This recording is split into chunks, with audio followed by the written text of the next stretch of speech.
Está começando mais um Comentaristas de Portal, seu podcast sobre notícias, com comentaristas de opinião extremamente duvidosa, com exceção da opinião dos nossos convidados. Nós estamos gravando este programa no dia 11 de setembro de 2024. O meu nome é Átila, quer dizer, Adrian Lemos, e juntamente comigo está ela, diretamente do interior de São Paulo. Senhora Sandra Maia, onde a senhora estava 23 anos atrás? Cara, eu vou falar pra você que eu sou uma das únicas pessoas que não se lembra. Eu me lembro que eu tava assistindo, porque eu fiquei assustadíssima com o plantão, mas eu não me lembro o que eu tava fazendo exatamente. Eu sei que eu tava em casa. Ok, é isso aí. E diretamente das terras baianas, aquele que me chama de Átila, senhor Elmo Serra, onde o senhor estava 23 anos atrás? Querido Átila, 23 anos atrás eu não era nascido. Mentira! Eu estava na cozinha, cara, quando tudo começou a acontecer, eu estava comendo. Eu lembro que eu tava tomando café da manhã e já era. Ok, é isso aí. E diretamente das terras de Juiz de Fora, o meu amigo professor, onde você estava, senhor Thiago Escudo de Carvalho, 23 anos atrás? Eu estava de folga, triste porque eu queria ver desenho e não começava. Tava assistindo a Ana Maria Braga, esperando começar a TV Globinho, e a TV Globinho nunca começou. Nunca começou. Mas eu tenho gravações e cassete, tenho sim, relativamente, se não mofou tudo. Eu comecei a gravar de manhã e ficou o dia inteiro gravando essa reportagem do dia. Ok, é isso aí. E aí, meu povo, bora atualizar? Bora.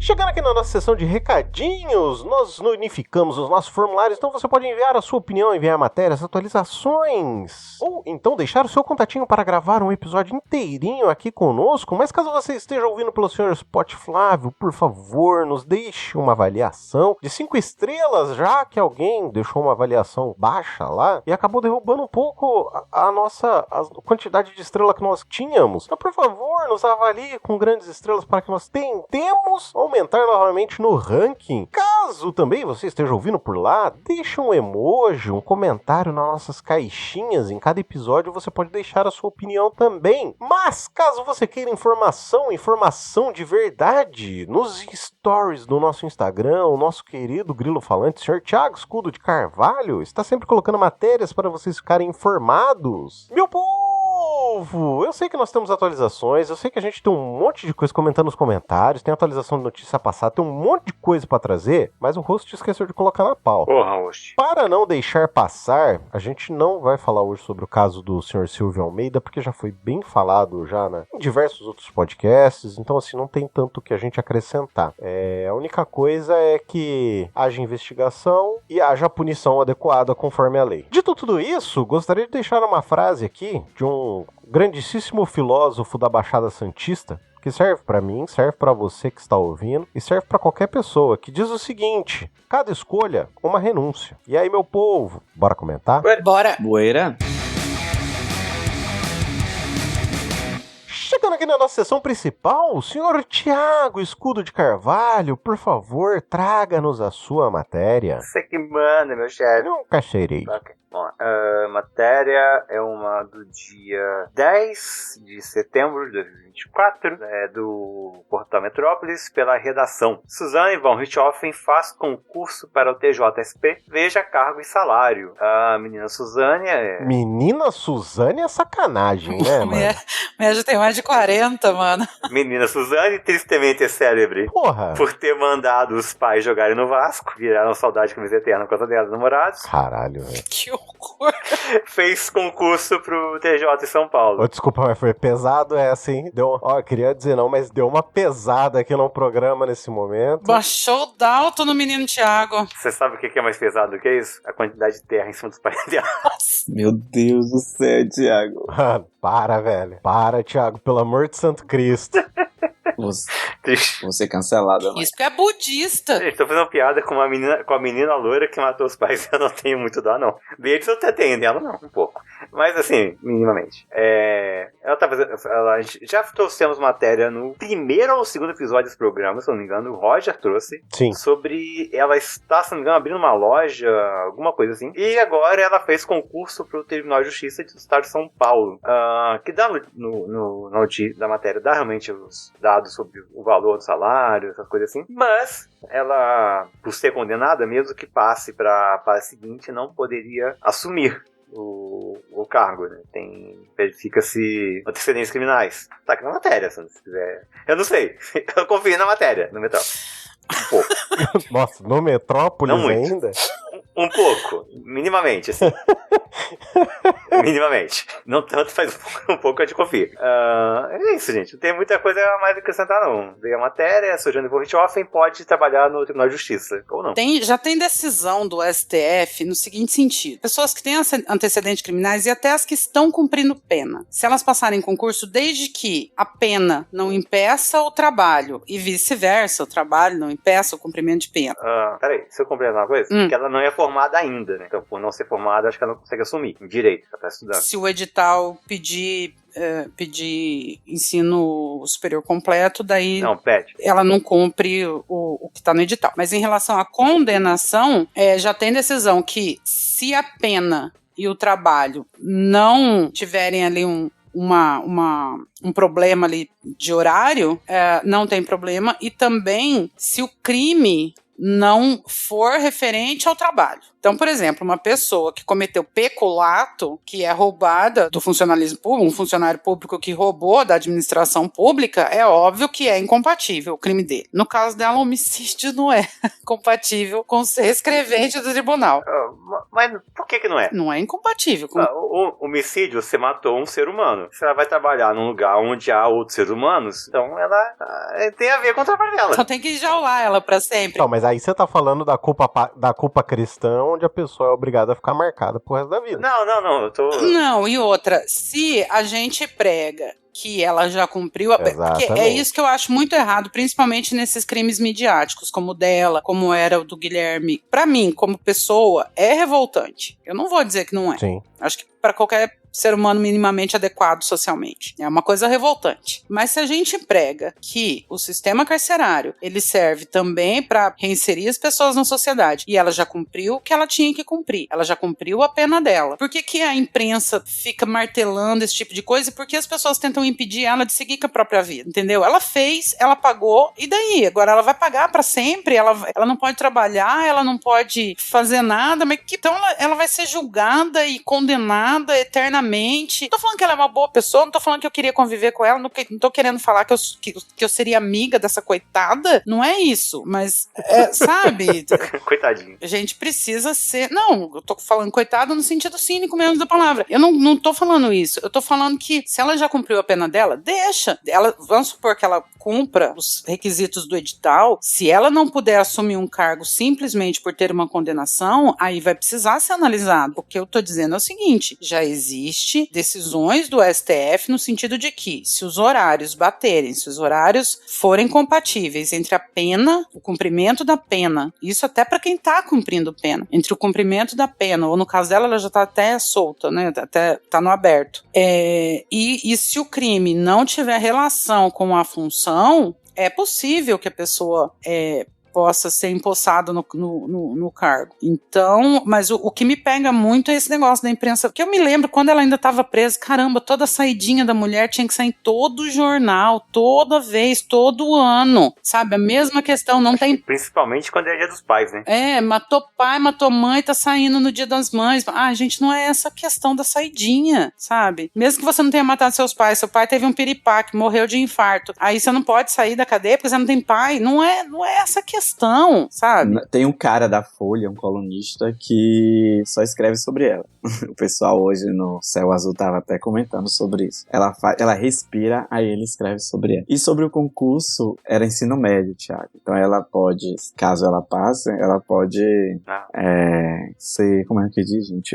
Voei agora. Nomeada. Isso, ser nomeada, porque era ensino médio. E tem 300 vagas, se eu soubesse também teria ido fazer, ser colega dela. Da menina lourinha. Ainda mais que é pra ensino médio, né? Eu gosto do Elmo, que as matérias que eu trago eu não leio, mas ele lê pra mim com corrigir a informação. Eu li aqui. Quer dizer, 300 vagas só na capital, porque são 572 vagas. Aposto que Campinas também tinha, viu, Adrian? Com certeza, eu é que não vi. Eu acho que o cargo dela, acho que aqui fala que 35 passam pra próxima fase, segunda fase, prova prática. Ok, é isso aí. Gostariam de comentar algo mais sobre pessoas do sistema prisional cumprindo, ou sobre questões de...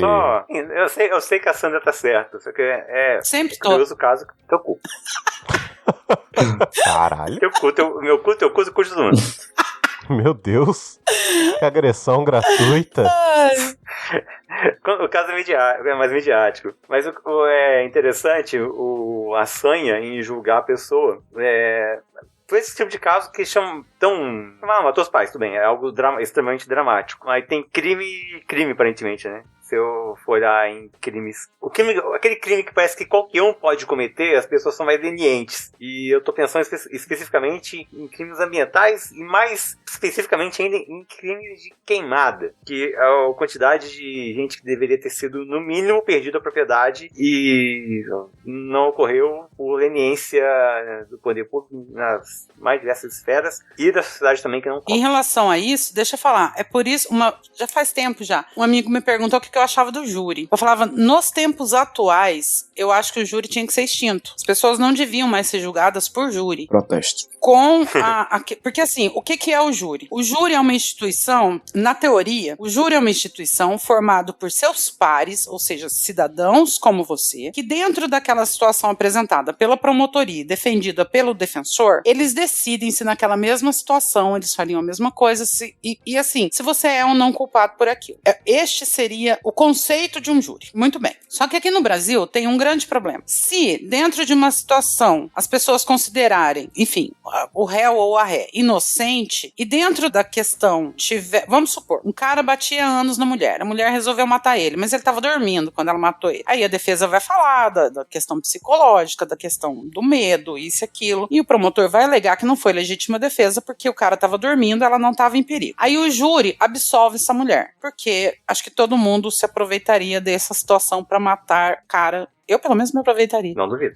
Pra matar um cara que espanca você dia sim, dia também. Aí, o que o promotor faz? O promotor recorre pra anular esse júri, porque a decisão do júri foi contra a prova dos autos. Então, o júri não é soberano. Começa por aí. Justo. Porque ou ele é soberano, ou ele não é soberano. Então, ele não é soberano. Segunda questão. Não existe mais, num caso como o da Suzane, como o do goleiro Bruno, não existe mais um jurado nesse tipo de situação, não existe mais um jurado imparcial, porque a TV e a internet já julgou e condenou o cara. Ele não está mais disposto a aceitar o que a defesa tem para apresentar. Ele não existe como entrar, é muito difícil você entrar no psicológico desse jurado e colocar ali questões de defesa, entendeu? Porque já é terra arrasada, aquela cabeça ali é terra arrasada. A internet e jornais tipo da Atena já acabaram com qualquer possibilidade disso. Então deixa um juiz togado julgar,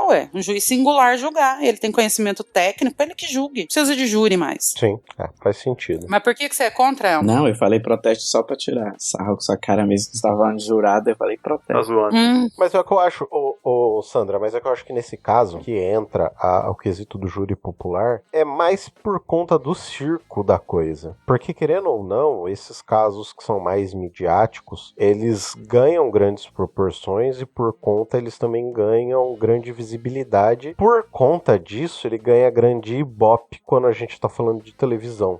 Seja ela qual seja a transmissão suficiente. Por consequência, por conta de toda a questão da economia da atenção que a gente tem hoje, e a televisão sequestrou essa pauta por muito tempo, por consequência, você ter muita visibilidade, você ter muito ibope, ou você ter muita curtida, muita visualização, isso hoje é transformado em dinheiro. Com dinheiro, mais poder, mais dinheiro, e assim vice-versa. O famoso ciclo vicioso da grana, né? Então, eu não vejo a extinção das pessoas, né, no julgamento por conta disso. Querendo ou não, é um momento de circo mesmo. É um momento de circo pro Brasil. Pro Brasil ver realmente pra vir aquela pessoa engravatada na televisão já julgar o caso, entendeu? Baseado... Alguém acompanha o Tribunal do Júri no Brasil? Cara, quando tá na televisão, acompanha, sim. Acompanha qualquer julgamento midiático, mas do júri, não necessariamente. O júri... É muito raro transmissão de júri. Acho que Acho que um dos únicos que foram transmitidos foi o da Mércia Nakajima, do Misael Pereira lá. A mulher da Yoki? Do Yoki, não? Não, como é que é o nome dessa? A Mércia Nakajima foi a vítima. Quem matou ela... Ah, nossa, eu lembro. Quem foi julgado pelo assassinato dela foi o Misael Pereira. Eu lembro desse caso. Misael... Como é que era o nome dele, gente? Misael alguma coisa, não me lembro agora. Era Misael alguma coisa também, mas não lembro o nome dele. Nakashima. Mércia Nakajima. Mas é que teve o cara da Yoki também, que foi assassinado pela esposa também. Isso, foi esquartejado. Então, mas esses júris, se não me engano, não foi. Eu não me lembro se o do Bruno foi também. Não, eu não diria que eles são... Eu acho que o do Bruno também não foi televisionado. Acho que eu só vi, o da Mércia ser televisionado. Mas assim, os júris na sua cidade são agendados, todo mundo pode ir no fórum assistir, viu, gente? É público. Misael Bispo de Souza. Misael Bispo. Misael Pereira é um amigo meu. Sandra. A questão é a mídia... A questão é a mídia em cima da coisa, sabe? É o sensacionalismo. Isso, exato. Eles ficam, por mais que não seja transmitido, fica alguém lá o tempo inteiro assistindo, aí vem pra fora, fala um pouquinho, aí entra aquele plantão da bobo, sabe? Pra fazer aquele escândalo, aquele estardalhaço. E você sabe que esse tipo de atitude que a mídia faz em cima de crimes muito midiáticos, muito falados e comentados, e assim, crimes atrozes, ninguém tá falando que não são crimes perturbadores, assim. Abjetos, né? De certa forma, abjetos. São realmente crimes nojentos. Pra nós, como comunidade, é uma coisa, assim, abjeta. Sim, só que o problema é que também, assim, além desses programas fomentarem um medo de um mundo que não é real, porque não é. Isso, gente, é uma porcentagem muito pequena. Esses crimes hediondos, assim, esses crimes absurdos que a gente vê, é uma porcentagem muito pequena dos crimes cometidos no Brasil. Geralmente, os crimes cometidos no Brasil são muito menos graves, a maioria sem violência, enfim. O ódio que fomenta contra advogados, gente, o ódio, o desrespeito que vem se fomentando contra advogados. Eu sou advogada, eu sei. Você vê advogado apanhar, você vê advogado ser xingado na porta de fórum, com que a TV tá ali e ele tá trabalhando, sabe? É só trabalho pra ele. E assim, então assim, é muito complicado. A gente vê agora, semana passada o Elmo chegou a comentar que ele queria até falar sobre o negócio da Boate Kiss. Poxa, Sandra, tá aqui aberto, está esperando você terminar de falar. Então, mas por exemplo, o caso da Boate Kiss é um caso que eu tenho as minhas questões jurídicas, mas que eu evito totalmente comentar, porque as pessoas não conseguem separar o jurídico da tragédia, entendeu? Elas simplesmente não conseguem separar as coisas. Deveria? E deve? Deve. Por quê? Deve separar, porque o jurídico é uma questão de direito, é uma questão dos direitos que você tem, e quando você é acusado, e até quando você é culpado de alguma coisa, isso não te faz um cidadão de segunda classe, você continua tendo direitos, que devem ser defendidos e devem ser respeitados, entendeu? Verdade. Faz sentido, muito sentido. Porque senão você não tá fazendo justiça, Thiago, você tá fazendo justiçamento, são coisas diferentes. Quase uma vingança. Eu só quero trazer só uma atualização aqui sobre a Boate Kiss, já que a gente não vai se aprofundar. Toffoli, no dia 2, ele derrubou a anulação do júri, porque a galera tinha sido condenada, e aí derrubaram, né, na segunda instância, e aí chegou no STF e Toffoli mandou todo mundo pra cadeia. Isso no dia 2. E hoje, 7 horas da noite, saiu, no instante, a Comissão Interamericana de Direitos Humanos vai investigar o Estado brasileiro sobre o caso da Boate Kiss. Talvez responsabilize o Estado brasileiro por ainda não ter condenado os réus, ou por não ter colocado na cadeia, ou não ter investigado direito os réus da Boate Kiss. Isso no instante, abri aqui e acabei de... A Boate Kiss é um grandíssimo... O Roger poderia falar disso muito melhor do que eu, porque é da terrinha de natal dele, mas como ele não tá aqui, eu acho que o caso da Boate Kiss, ele é um grande caso sistemático da corrupção intrínseca do nosso país. Essa é a minha questão. Da sociedade do nosso país. Porque tinha muita coisa errada ali, muita coisa de pessoa passando por baixo dos panos, supostamente, não posso afirmar. A nossa advogada tá chamando no ponto aqui, dizendo supostamente, mas é um grande caso da corrupção sistêmica que a gente tem no Brasil,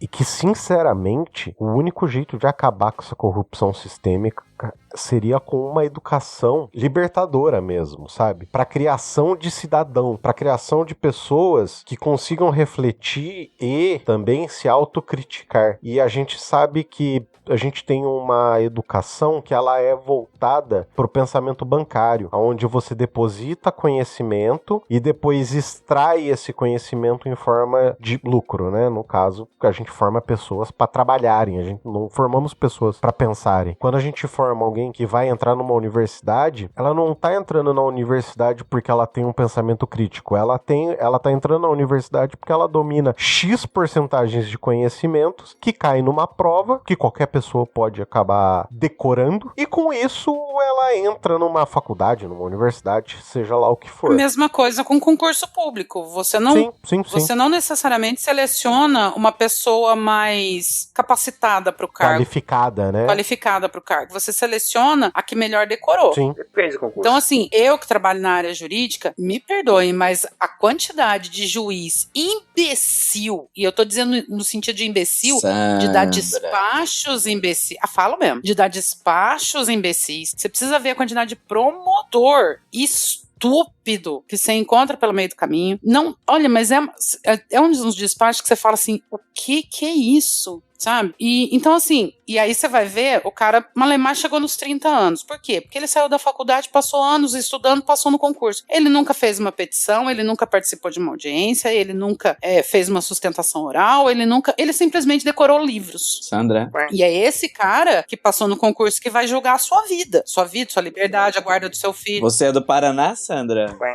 Você é do Paraná? Você é de Curitiba? Você acha que São Paulo é muito diferente? Menino. Vai nessa.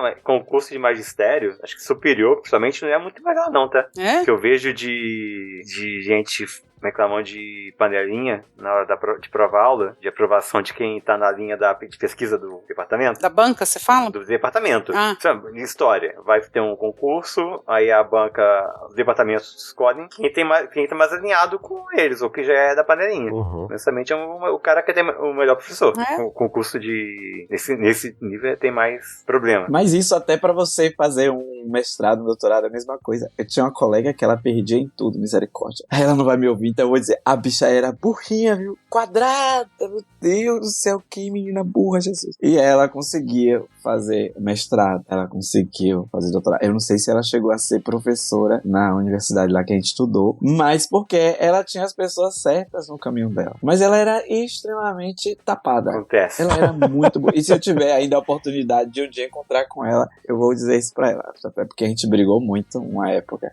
E eu sou muito educado. Eu não quis falar essas coisas com ela, mas eu mandei recado depois. Ok, é isso aí. Então, seguindo aqui, já que o senhor Tiago Escudo de Carvalho comentou sobre questões de fogos e crimes ambientais, eu sei que senhora Sandra e senhor Elmo tem uma dobradinha de matérias. Quem gostaria de começar falando a matéria? Eu vou trazer a matéria, então, tá?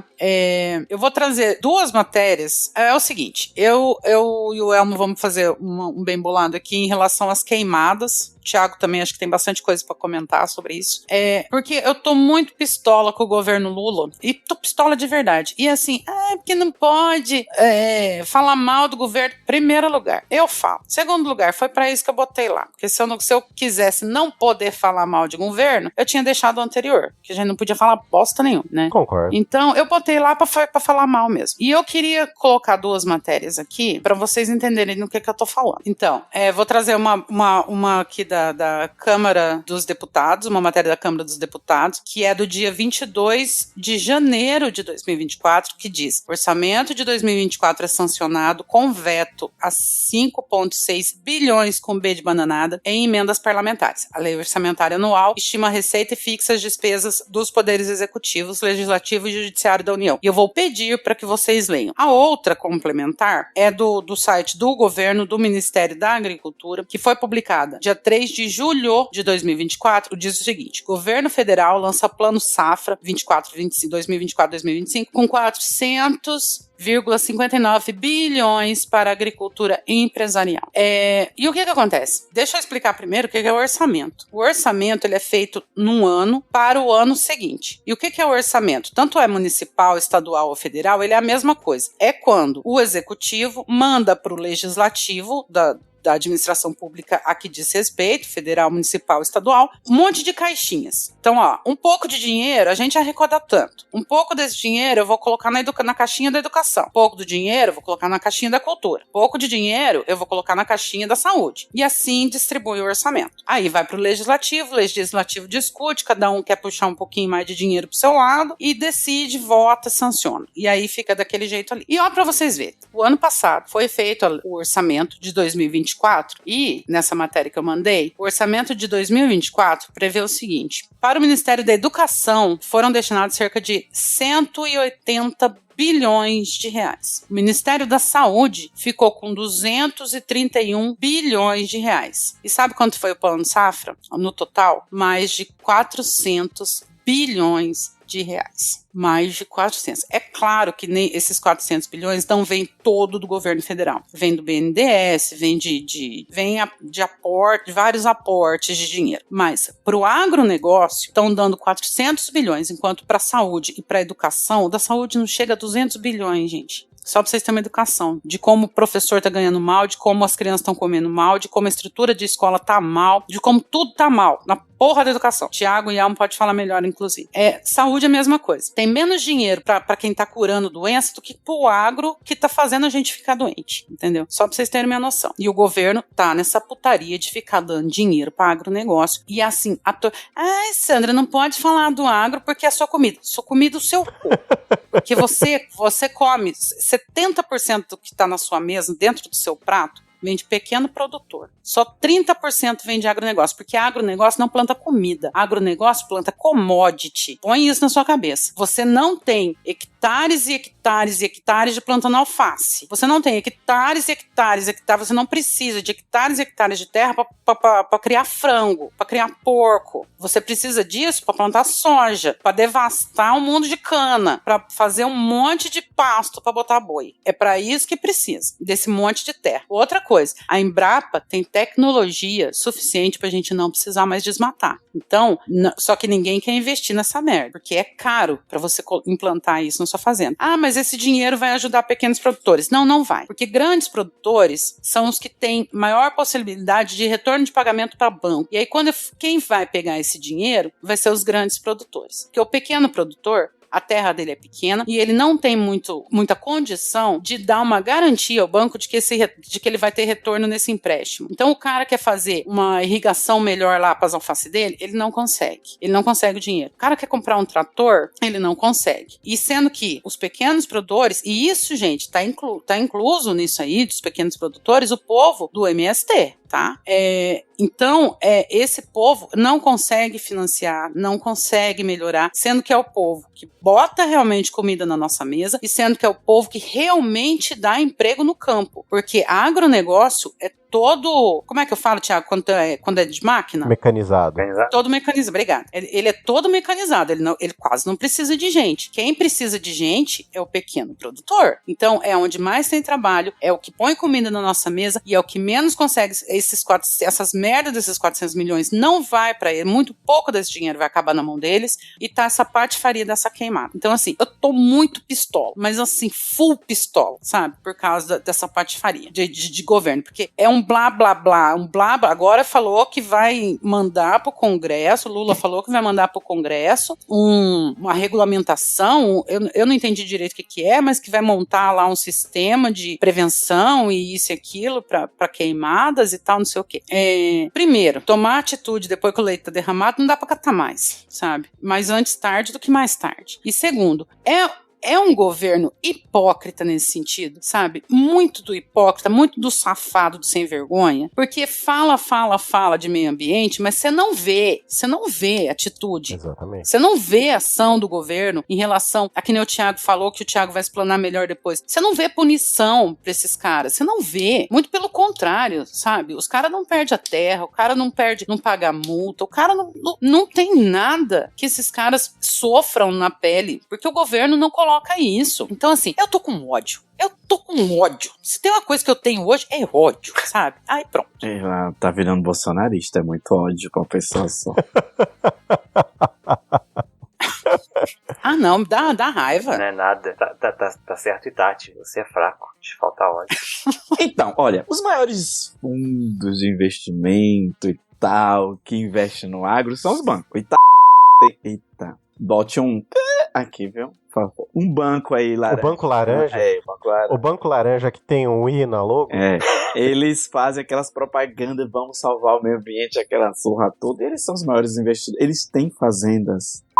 O vermelho também tem fazendas, sabe? Então eles ficam aquelas propagandas bonitinhas de vamos salvar o meio ambiente. Que nada, velho. Eles são os primeiros que lucram com isso. E o governo faz... E tudo utilizando o dinheiro público. É tipo a fortuna do cara mais rico do mundo, o dono lá do Dueck. Que ele fica surfando no dinheiro estatal. Deixa eu só interromper um pouquinho, Elmo. Pode falar, Sandra, que agora quem tá com ódio Deixa eu só interromper um pouquinho. Que o Rafael Thompson falou assim que tem que cobrar o Ministério do Meio Ambiente. E eu esqueci de falar. Eu ia falar e esqueci de falar. Aqui, no orçamento de 2024, só pra você ter uma noção, o Ministério do Meio Ambiente e Mudança do Clima foi destinado pra pasta só 3,72 bilhões. Só isso que o Ministério do Meio Ambiente tem. Pro agronegócio. Eu ia falar e esqueci, desculpa. E 400 bilhões pro agronegócio. Ou seja, só 1% pro Ministério do Meio Ambiente, né? Eu posso dar no texto aqui da matéria da Câmara.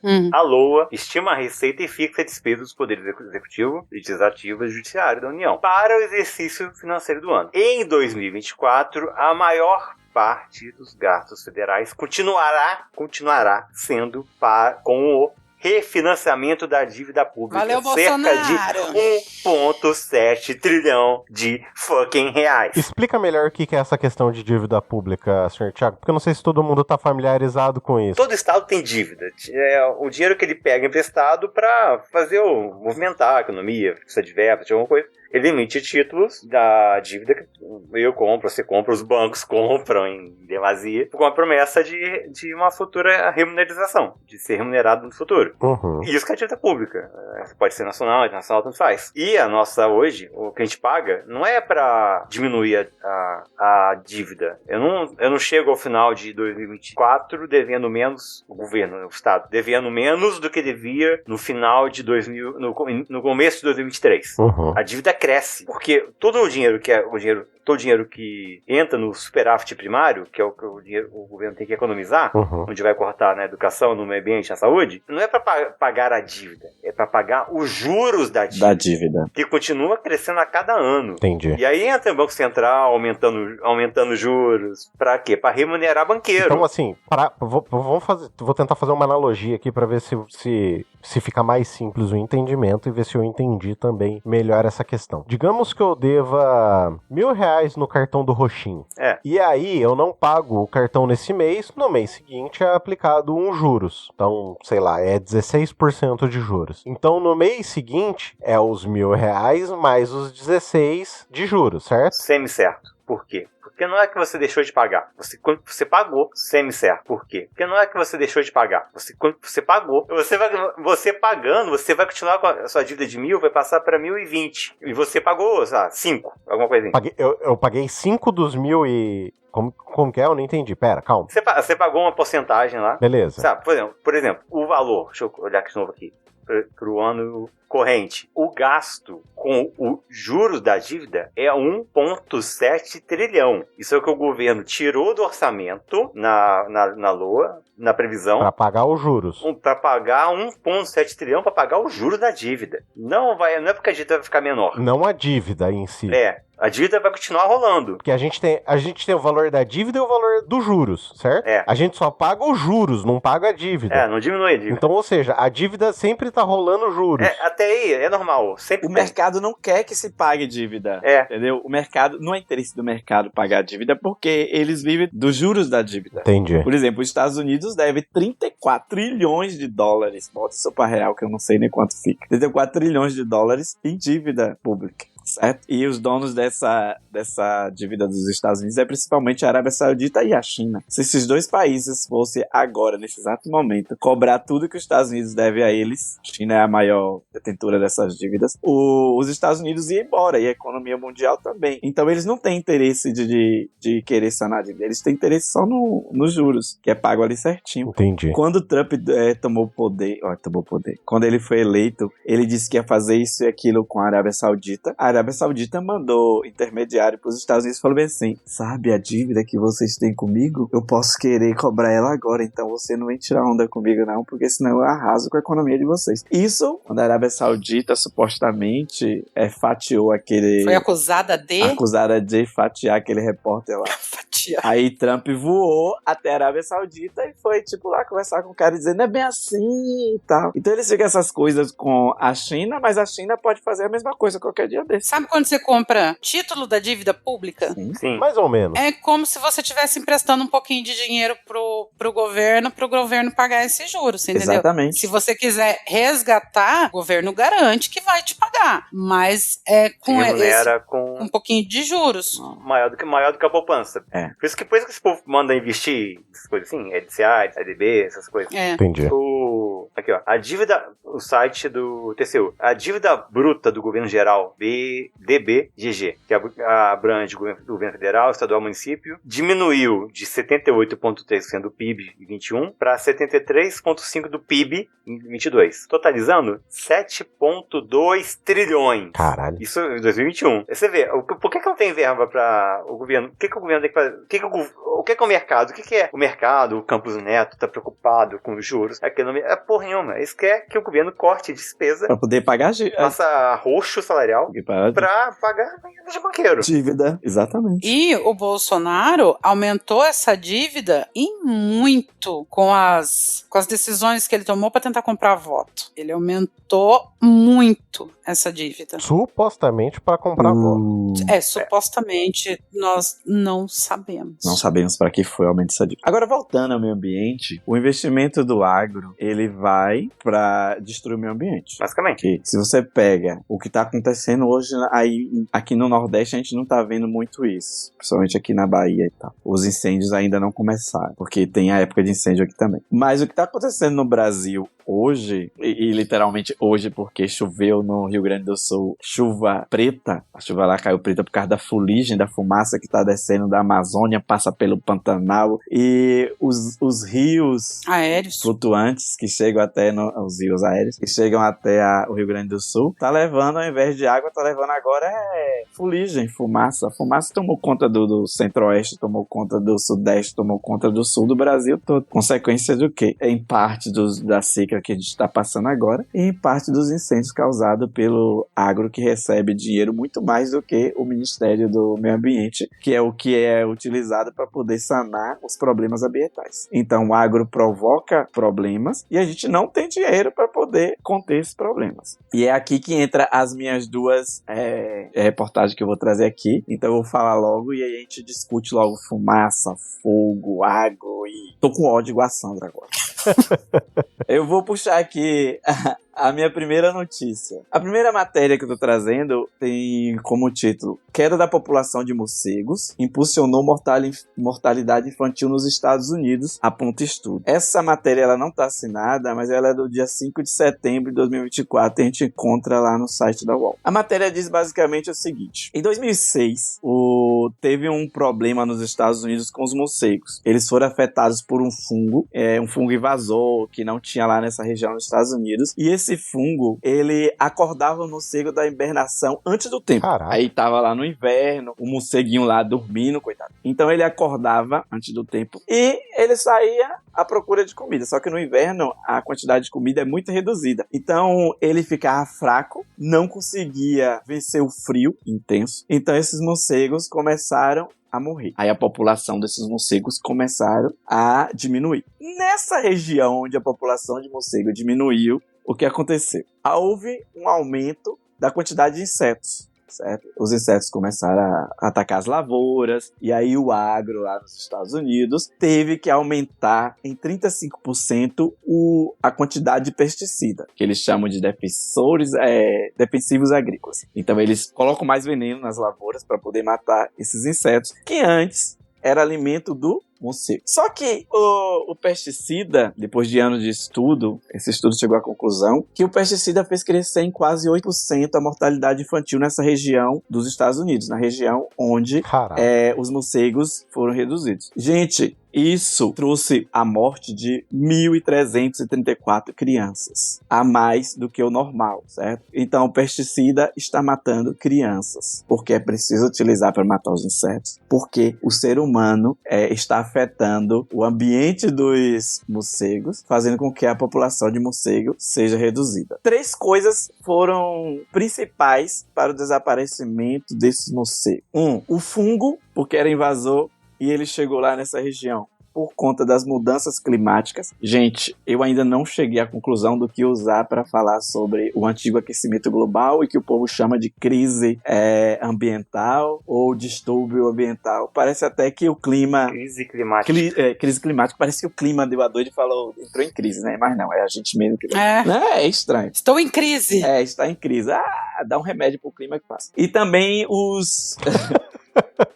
a destruição do habitat desses bichos e também os parques eólicos. A energia eólica também está acabando com os morcegos nessas regiões dos Estados Unidos. Aí, eu estava vendo essa notícia e um dia depois, Giovanna Arruda, também lá no UOL, ela trouxe uma segunda notícia sobre problemas ambientais nos Estados Unidos, que é o seguinte: pontes cairão como brinquedos com a crise climática. E isso já começou. Ou seja, as pontes nos Estados Unidos, eu não sei se vocês estão tendo acesso a isso, a notícias do gênero, mas as pontes nos Estados Unidos resolveram agora desabar por 2 motivos. 1, as enchentes lá estão carregando as pontes. E 2, o aquecimento em algumas partes da ponte está transformando as pontes cada vez mais rígidas. A ponte não está aguentando mais o peso e está desabando. Trinca. Caralho.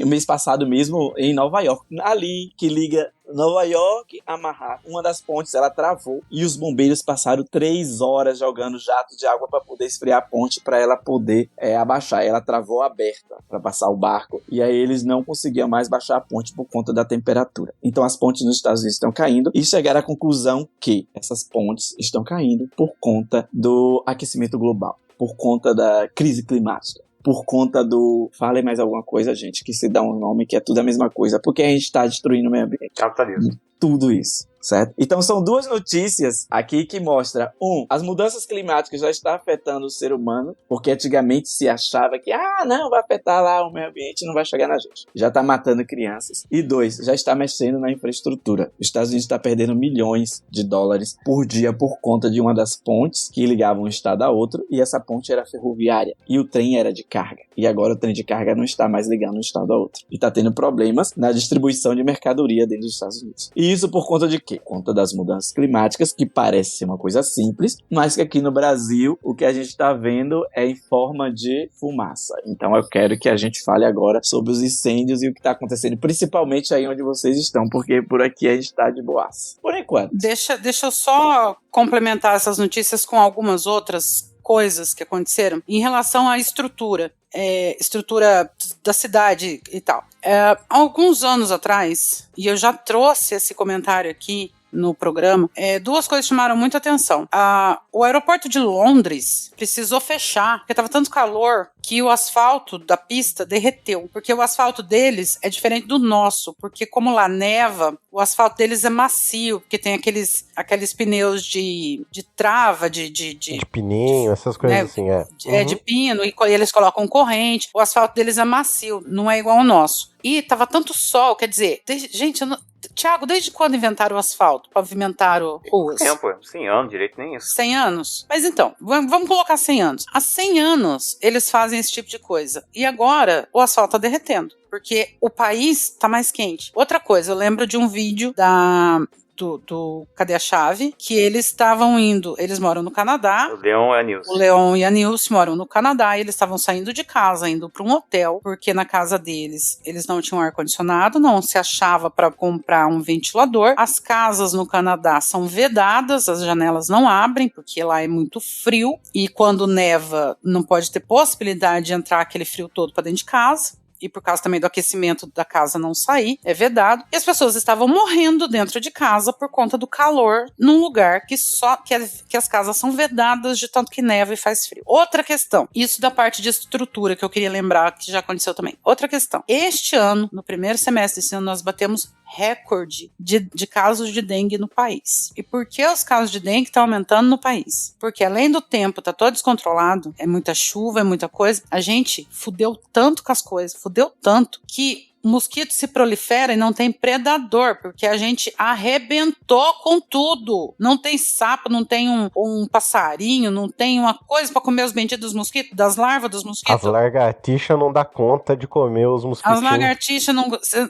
A gente arrebentou. O equilíbrio das coisas tá fudido, sabe? Então, esse negócio dos morcegos que o Elmo trouxe, esse negócio das pontes que o Elmo trouxe, gente, tá acontecendo e é agora. A gente viu o que aconteceu no Rio Grande do Sul, tá vendo tudo que tá acontecendo, não só aqui, nevou no Texas uns anos atrás, Dubai inundou, acho que foi o ano passado, teve inundação em Dubai, se não me engano, então só pra vocês verem como é que tá as coisas, sabe? Dengue na Argentina, que era uma coisa que não existia. Mas na Tunísia, que também teve chuva. Na onde? Norte da África, Marrocos, Tunísia, não lembro. Teve inundação também, né? Teve enchente. Teve enchente. Eu posso melhorar o clima? Melhor. ONU alerta que para catástrofe mundial por conta da elevação do oceano. No caso do Pacífico, que já subiu cerca de 15 centímetros nos últimos 30 anos. Jacarta já tá desaparecendo. Foi em grande parte por causa do aquecimento das águas, que se expande quando ela tá quente, né? Nem porque derreteu o gelo, só porque ela esquentou mesmo. Eu tinha visto algum tempo atrás também algumas notícias falando que, eu não sei se é na Antártida ou se é no Polo Norte, não sei onde que é agora, ou na Groenlândia, eu não tenho certeza. Flores. Que é exato. Antártica. O aparecimento de vegetação que não se via há muitos e muitos e muitos anos, começando a aparecer por conta do degelo das calotas, né? Sim. E aí, nesse ponto, eu vou reforçar de novo uma argumentação que eu já trouxe em outros programas e eu repito aqui. Não dá mais para tirar da natureza coisas como nós tiramos no passado. Não dá. E isso é uma coisa que eu fico puto da cara com o governo Lula. Digo aqui,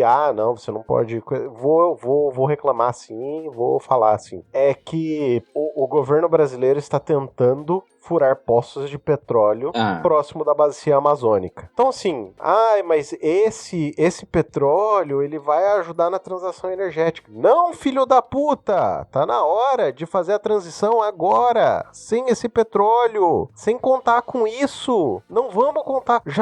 A gente conseguiu extrair tanto do pré-sal, ainda tem tanto ainda pra conseguir extrair. Tipo, não vamos contar com isso não. Como que a gente consegue mudar a nossa matriz energética? E aí o Thiago vai ficar puto agora, pra manter o capitalismo como ele tá, mas a gente precisa mudar.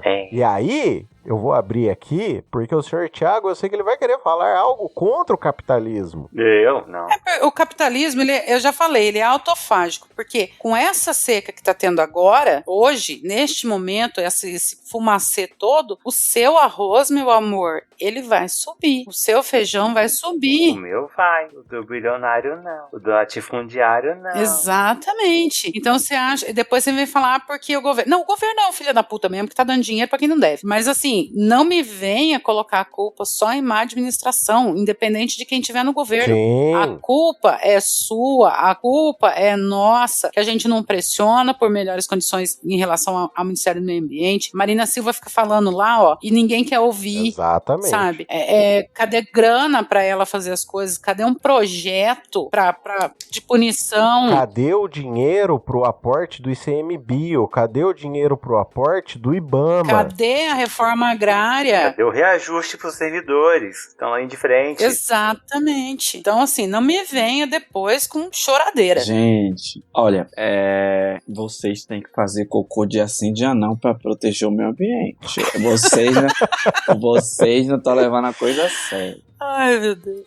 Tem uma coisa que me deixa muito puto, que é muito utilizado por esse governo e pelos progressistas, que eu nem vou chamar de esquerda, porque eu acho que esquerda e progressista é diferente. A pessoa que tem vergonha de dizer que é de esquerda fala, eu sou progressista. Desculpa, viu, Sandra? Acho que é o contrário. A pessoa tem vergonha de falar que é de direita e falar isso. Eu sempre falo que eu sou de esquerda. Eu não sou comunista, é diferente. Então você não é de esquerda. Mas eu sou de esquerda. Não é, não. Se a pessoa me chamar de progressista, eu cuspo no chão e saio de pé. Tem uma coisa que as pessoas chamam muito é o tal do desenvolvimento sustentável. Não existe desenvolvimento sustentável. Não existe desenvolvimento dentro do capitalismo que se sustente. Não existe. Aí as pessoas falam assim, Exatamente. tem coisas que você compra e fala assim, madeira de reflorestamento. É renovável.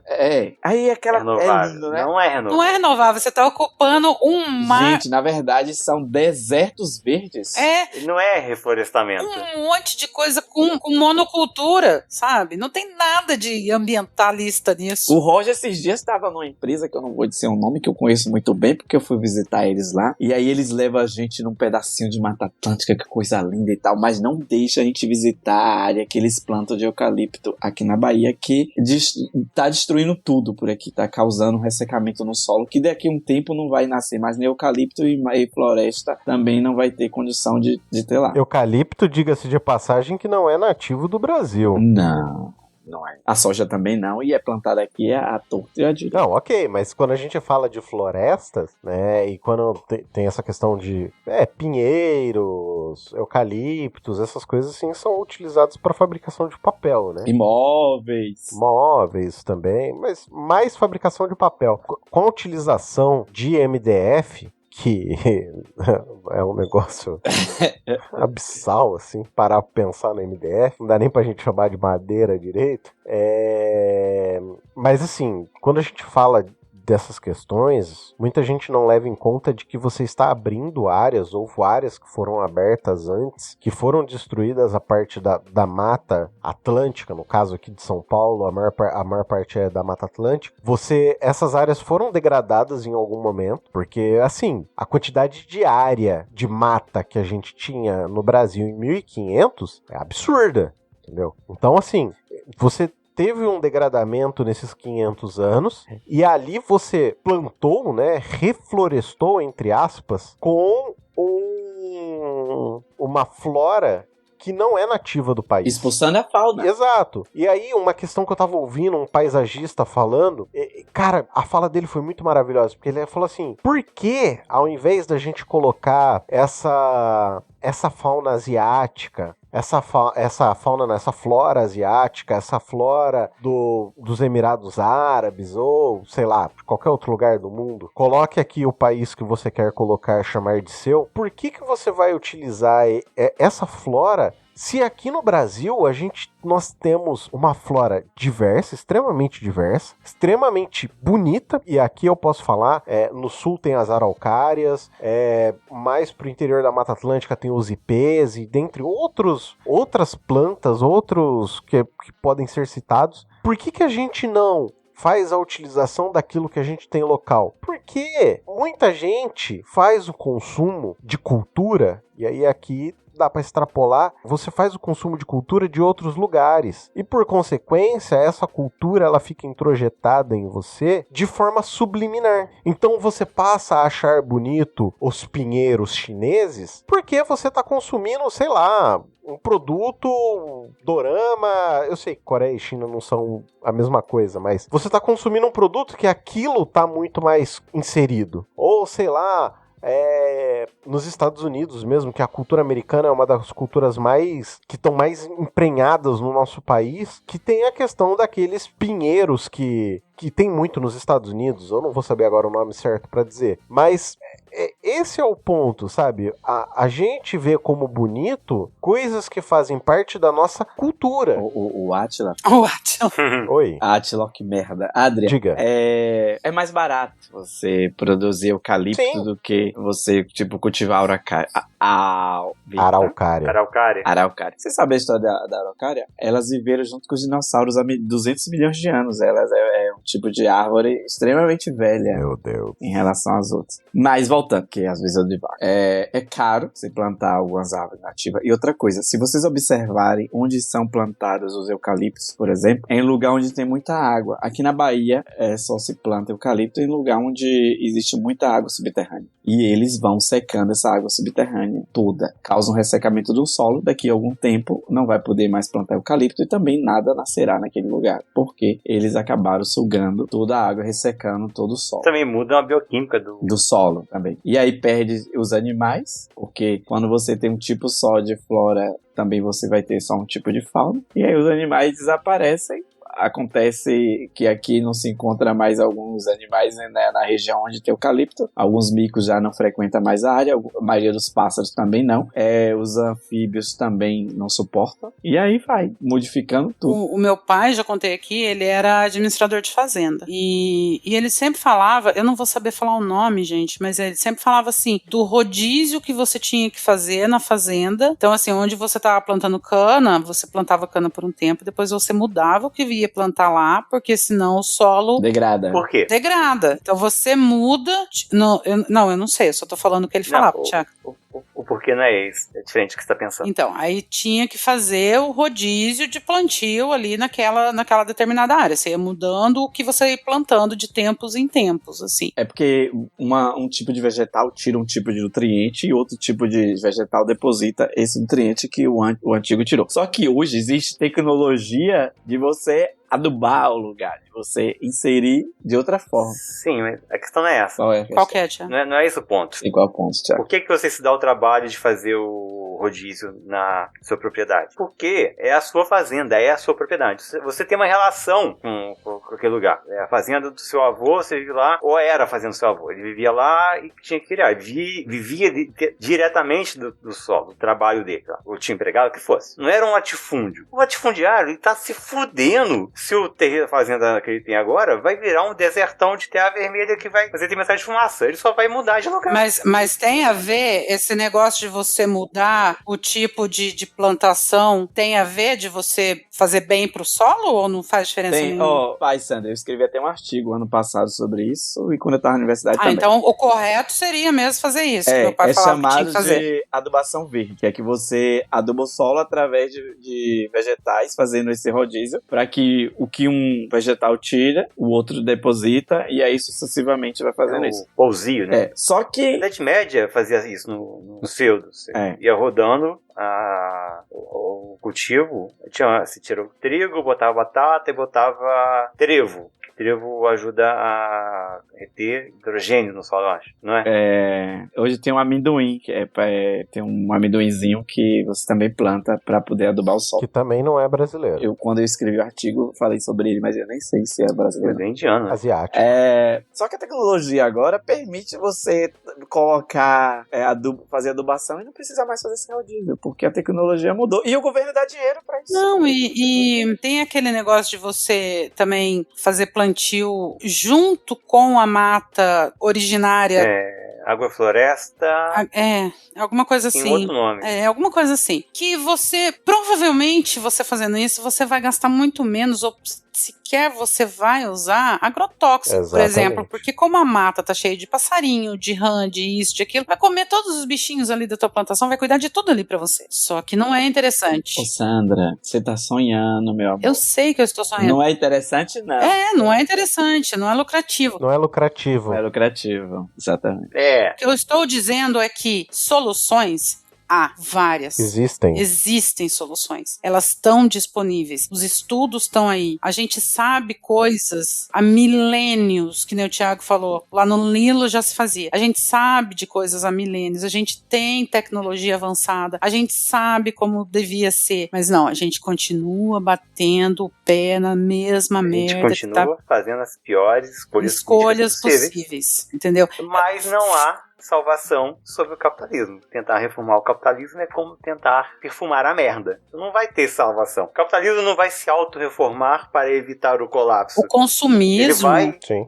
consumismo que a gente não é consumismo, vive. é o capitalismo, é o meio de produção. Sim. Não é o consumir que gera o problema. É o meio de produção, a estrutura da sociedade que vai ser econômica da sociedade vai determinar isso. Você tem a meia dúzia de capital, dono de Tiago, mas 90% da economia. se você não consome, não tem por que produzir. Não, mas se eu não consumo, Thiago, eu não preciso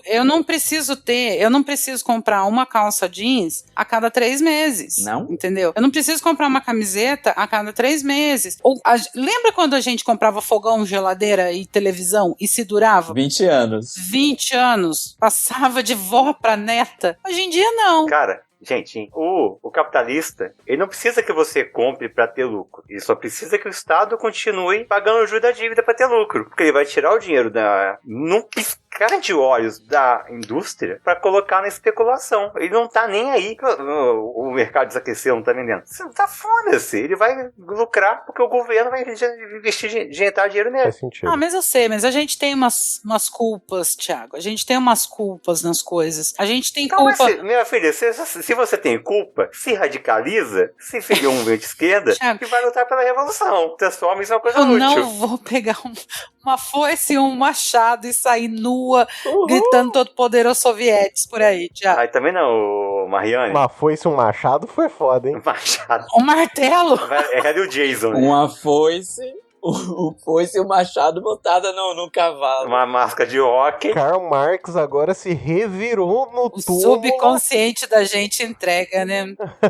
É o subconsciente homicida. Não, é muito complicado. Assim, existem alguns estudos, acho que inclusive são brasileiros, dizendo que a população originária do Brasil foi a população que ajudou a floresta a ser o que ela é hoje. A floresta que a gente tem, ela é uma floresta manejada. Terra Preta do Norte. O norte da Amazonas foi plantado. Não, então... A distribuição de árvore frutífera no norte também, na floresta também é graças aos indígenas. Tava fazendo estudos, aí fotografaram, tiraram foto de cima e tal, aí começaram a ver que as árvores estavam Deixa eu pegar um livro aí, vai falando aí. colocadas de forma diferente do que é na natureza, naturalmente. E aí, Onde esse comunista safado foi? Provavelmente pegaram o manifesto Um livro. comunista. ele foi pegar um pegar. livro. E ele vai ler agora.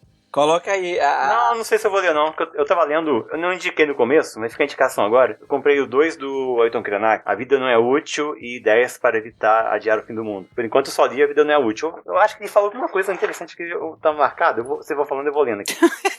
Então você vai falando, eu vou lendo, eu quero saber o que você vai falar, caramba. Você vai ler pra você só, então lê pra nós. É que eu não lembro direito, que eu fui marcando um monte de coisa. Ah, você vai resumir? Não, apagou uma passagem, peraí. Ó, peguei aqui o livro A Vida Não É Útil, do Ayrton Krenak, página 42. É mais ou menos o seguinte: se acreditamos que quem habita nesse organismo maravilhoso que é a Terra são os tais humanos, acabamos incorrendo no erro grave de achar que existe uma qualidade humana especial. Ora, se essa qualidade existisse, nós não estaríamos hoje discutindo a diferença de algumas pessoas em relação à morte e à destruição da base da vida do nosso planeta. Tem uma outra aqui, na página 68. Mas, para muita gente, na epistemologia ocidental, a ideia de outro mundo é apenas um outro mundo capitalista consertado. Você pega este mundo, leva para a oficina, troca o chassi para a brisa, arruma o eixo e bota para rodar mais uma vez. O mundo velho e canalha fantasiar de novo. É isso. Concordo plenamente. Concordo também. Leiam Krenak, gente. Eu ainda vou ler o segundo, que é o Ideias para Adiar o Fim do Mundo. Porque realmente a gente tá incapaz de achar uma solução pra esse problema, gente. Eu já dei a solução. Em todo programa eu falo a solução. Nesse programa. É a revolução. Tudo bem, a solução é a revolução, Thiago, mas como que a gente... Então me dê uma solução pra gente fazer revolução no mundo todo. Já dei. Se filia a um partido de esquerda, revolucionário de preferência, se radicalize e lute pra revolução. E aí eu vou sair por aí viajando o mundo, tal qual Che Guevara, levando revolução. Não, você pode participar ativamente da vida política na sua cidade, ajudando a construir uma esquerda coerente que possa efetivamente galgar espaço, representação política.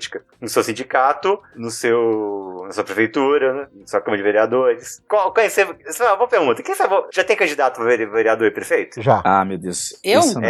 Eu já. De esquerda? Sim, de esquerda. Claro que é de esquerda. Eu não voto da direita. Com propostas coerentes da esquerda? Sim, senhor. Então, é um caminho andado. Se filia ao partido desse candidato e vai ficar perto dele. Não vou me filiar. Não, eu também não vou me filiar. Jamais. Isso não vai acontecer. E por que você não vai ter solução do seu problema? Sandra, é o seguinte, eu já participei muito da política ativamente. Eu já contei pra vocês que eu conheci Chaves. Sim, eu tive no mesmo recinto que Chaves, assim, pertinho dele. Seja mais específico no Chaves. Evo Morales, o Lula, esse povo todo. Era uma época que eu vivia um sonho. Você vendeu churros pra ele? Não, cara, mas ele vendeu Ele não entendeu. Não, ele não entendeu. Eu entendi, pô. Eu entendi os churros, mas é porque eu queria fazer a piada do... Teve suco de tamarindo? Que parece limão e tem gosto de laranja. E eu... Tamarindo com gosto de limão. Desculpa, Elmo, perdão. Pô, então, eu passei muita raiva nessa época, porque não é só isso, a política é muito escrota, Sandra. Eu não sirvo pra esse E mundo. a gente passa muito ódio mesmo.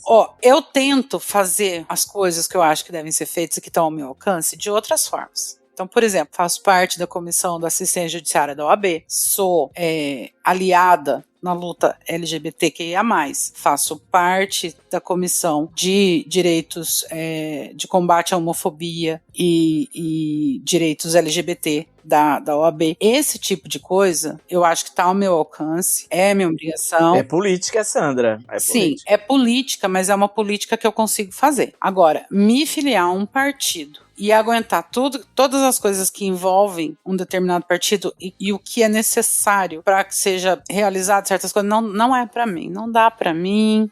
Não, obrigada. Tá. Como é que eu prazer isso aqui? A não participação, não só de você, de qualquer indivíduo na vida política, e eu incluo a vida política partidária, a partir do momento que você tem realmente uma ideologia, uma boa vontade política e tem a vontade de mudar alguma coisa, interessa, sobretudo, a quem não quer que as coisas mudem. A quem quer que a participação política seja mínima. Então, mas aí você falou a palavra-chave. Você disse a participação na vida política e eu incluo a partidária. Sim. Você inclui a partidária, mas a partidária não é a única forma de você fazer política. Eu tento fazer a minha, como eu disse, porque eu acho que sindicalistas, ainda que não partidários, ainda que não sejam filiados a um partido em específico, eles são uma organização política. A OAB, com suas comissões, são organizações políticas. Eu entendo a participação política e eu tento fazer participação política, que eu não pretendo fazer, e também não vou cuspir pra cima, porque, sei lá, daqui 2 anos, de repente eu penso diferente. É verdade. Mas o que eu não pretendo fazer é fazer essa participação política de forma partidária. E isso eu não pretendo fazer. Não julgo e entendo quem tenha dom pra esse tipo de coisa, quem gosta. Não é dom. É dom. Eu não tenho dom político nenhum. É dom, porque eu, por exemplo, não sou uma pessoa nada política. Nada política. Se eu falar assim, eu acho que isso aqui é assim que tem que ser feito, e a pessoa falar pra mim, não, eu já arrumo briga, porque eu não sei negociar. Eu comecei a militar, me convidaram pra uma reunião pra uma chapa de sé. Eu nem falava. Eu chegava, assim, os caras acharam estranho, um calouro da faculdade, chamaram pra ir, eu fui. Eu comecei assim. Eu ficava quietinho lá, cara de boa, pedindo a roça. Aprendi. Eu me inteirei, aprendi o que é os meandros da militância, como eu entendo. E não existe vácuo na política. A partir do momento que você abre mão de uma participação política, alguém está participando no seu lugar. Aquele espaço não vai ficar vazio. Eu compreendo e não discordo. Olha, eu me afastei muito da política por causa disso mesmo. Porque eu não tava partidário, e aí eu tava passando raiva por conta própria, tipo assim, não era passando raiva por um partido. E aí eu comecei a me afastar, porque eu não me via em partido nenhum, eu não combinava com partido nenhum. Também na época eu era muito extremista, então eu acho que nem o PCO era páreo pra mim. Então eu acabei correndo de raiva. Porra, eu tinha uns camaradas em Salvador, vou te apresentar aí. Ok, é isso aí. Meu povo, me encaminhando pro final aqui do nosso programa, nós já estamos com 1h40 de gravação. Chora, editor. Sangra, editor. Gostaria de falar daquele meio de comunicação extremamente arcaico chamado e-mail, que vocês podem encaminhar para comentaristas.pod@gmail.com, que, diga-se de passagem agora, esta é uma chave Pix, é a chave Pix dos comentaristas de portal. O que você faz com essa chave Pix? envia pequenos dinheirinhos, 10, 20, 30 centavos, ou como diria o senhor Thiago, um cafezinho pra nós, quem sabe. Inclusive vai ter nos stories daqui a meia hora o QR Code pra você mandar o dinheiro. Inclusive agradecimentos também de pessoas que nos enviaram dinheirinhos. Nós recebemos aqui da senhora Josi Manrique e também da senhora Sandra, do senhor Elmo, do senhor Tiago de Paula, do senhor Adrian Lemos e também da senhora Vanessa Carrilho Felipe, que nos enviou dinheirinhos. Façam como essas pessoas, nos enviem dinheirinhos. Centavos são sempre muito bem-vindos, tá? Se você tem um dinheirinho naquela sua conta que rende uma graninha, que rende o título da dívida pública, você pode nos encaminhar esses centavos e com isso fazer com que esse programa em algum momento seja autossuficiente e não dependa deste ser humano para a vossa edição. Obrigada. Obrigado, lindos. Obrigado, seus lindos. E apareceram algumas pessoas também lá no meu Instagram que eu acho que foram daqui. Posso ler um texto aqui do Krenak? Pode. Pode. Pode. Página 27, ainda do A Vida Não É Útil. Na década de 1990, andei por outros lugares. Depois voltei para Minas, para passar mais tempo aqui. E precisei restabelecer uma relação com este lugar, onde as montanhas são feitas de vento. Existem para serem comidas. Faz isso. Gente, comprem o livro do Krenak. Cara, é foda. Eu tava olhando aqui pra cima procurando um livro pra ler também, mas vou deixar pra semana que vem. Ok, é isso aí. Meu povo, nós estamos em todas as redes sociais, Instagram, Twitter, Blue Sky, Twitter não existe mais. quer dizer, Twitter não, porque o Twitter caiu, né? O Twitter morreu. Mas Blue Sky, TikTok, siga-nos onde vocês quiserem. Eu estou apenas no Letterboxd, como Adrian Lemos, e onde as pessoas te encontram, senhor Thiago Escudo de Carvalho? Vocês me encontram no Threads, no Sky, no Instagram, no TikTok, Companhia Limitada, como @Tistoriando. Twitter, graças a Deus, não existe mais. E Juiz de Fora fazendo militância sempre, porque eu sou um comunista safado. Ok, é isso aí. Nós temos também o nosso querido Roger Manrique no Blue Sky como Roger Manrique ou no TikTok como Roger.Manrique. Temos também a nossa querida Natane Félix no Blue Sky como Natane Félix. E o Sr. Dalton Cabeça está tanto no Instagram, ele não está no Blue Sky, tá? Mas procurem por Dalton Cabeça como KBSA. E onde as pessoas te encontram, senhora Sandra Maia? Estamos no Blue Sky, como Sandra Maia, com Y e H no final, e também no Sky Nerd Ômega, lá no grupo do Facebook. Chega lá pra gente bater um papo. Eu colei. Acertou. Filha da mãe. Acertou, miserável. Acertou, miserável. Acertou, miserável.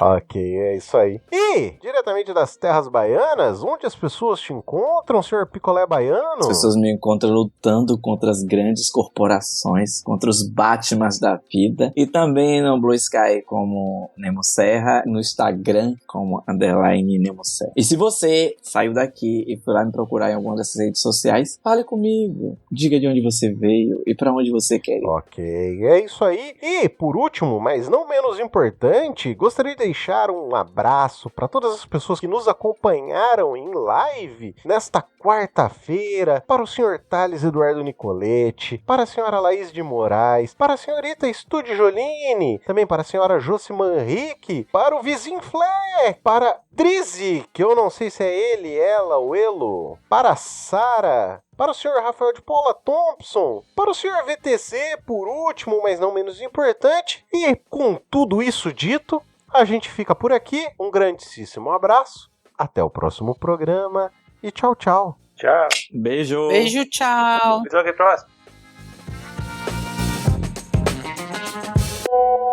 Os comentários do YouTube na live, né? Deixa eu... Antes de vocês começarem, deixa eu fazer aqui a nossa interação. Povo, desculpa, não dá pra gente interagir com vocês enquanto a gente tá falando aqui. A gente faz isso entre blocos.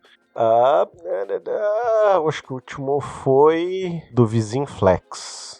Quando vocês estavam falando ali da Richthofen, sobre a questão do coisa, o Thales comentou que em Campinas ela fez a prova. A Estúdio Jolini disse que os pais dela foram de arrasta. O Twitter foi de arrasta. O Twitter foi de arrasta, desculpa. Foi o Twitter. Drizzy, eu não sei quem é Drizzy, não sei se é ele, se é ela, se é ele, se é elo. Disse salve, professor. Deve ser aluno de Thiago. Qual dos dois? Isso não é possível. Gente, tem 2 professores aqui, viu? Não sei qual dos dois. Ué, se apresente aí se foi meu aluno. Eu acredito que seja o Elmo, mas não tenho certeza. A Estúdio Jolini disse: Thiago não será cancelado. KKK, pode ficar tranquilo. A Sara disse: Elmo! amor! Nossa senhora. Sarah! Não foi hoje pra escola. Depois... Cadê? Aqui. A Studiolini disse: a mídia inflama muito a história da Suzane. Ela cometeu o crime e cumpriu sua pena e a ressocialização, entre aspas, proposta pelo sistema prisional. Ela deveria estar vivendo de uma forma normal, sem destaque. Depois, logo na sequência, ela disse o seguinte: até porque toda essa mídia sempre traz à tona a crueldade do crime e sempre revive essa tragédia para o irmão. Isso também. Eles perseguem o irmão dela, Tá também. aí uma verdade. Fica atrás dele o tempo todo. Inclusive, eu já vi matérias de que, tipo, esse crime todo deu uma boa zoada nele, assim, como ser humano. Ah, mas é pouco normal, gente. Quem aguenta? É impossível não ser. Lá na live, Sandra, na hora que eu coloco os comentários, ele tampa sua cara, desculpa. Eu que é mesmo. Nossa, É mesmo, Sandra. Depois o Rafael de Paula Thompson, o vulgo Andarilho, ele comentou Misael Bispo, quando vocês estavam falando o nome do Misael. A Studiolini disse: entendi o ponto de vista da Sandra. Realmente hoje é uma realidade a influência da mídia. Não tem uma pessoa 100% imparcial. não tem. Eu sou imparcial.